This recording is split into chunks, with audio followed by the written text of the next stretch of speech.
When it comes to investing, the earlier you start, the better. Compounding works in such a way that your money grows exponentially on itself.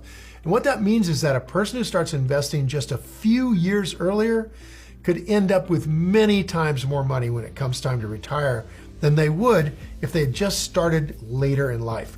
Now, if you're in your 20s and you're wanting to get a head start on investing, here are a few tips to help you out.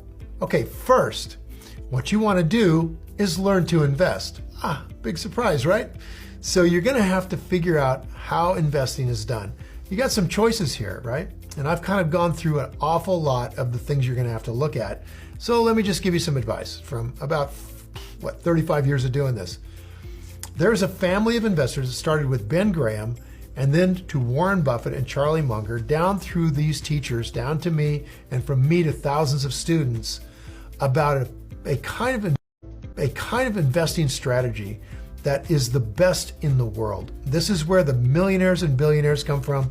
It's a strategy you can use whether you're starting your own business, buying a franchise or building one, whether you're buying the house next door to rent it. This strategy of investing, we call rule number one investing, is the strategy in the world that you should learn as early as possible so that you have your whole life ahead of you to compound money.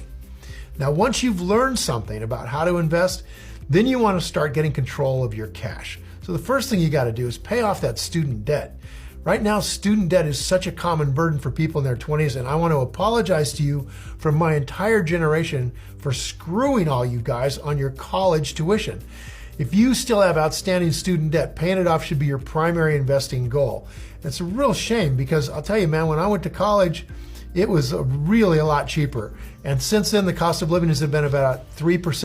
Third, get into some form of retirement account. They call it a qualified accounts.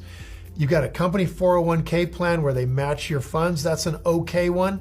I'm not a super fan of that unless, of course, they allow you to invest your money any way you want to, and more of them are doing that. But if you're in a 401k program where they match and then you're forced to invest in mutual funds, I'm afraid that within the next couple of years, you're going to be giving it all back. So I would strongly urge you to invest where you can get control of where that money is going in some place other than mutual funds. I would put it into a Roth IRA or a regular IRA where you're managing the money. A Roth is fantastic. So 401ks are great if they're going to match and all that. But man, once they've matched, then you're in this ridiculous investment. With a Roth, man alive, they're fantastic because you pay taxes on the money before it goes into the Roth, but then you never pay taxes on the growth of that cash. So I'll tell you,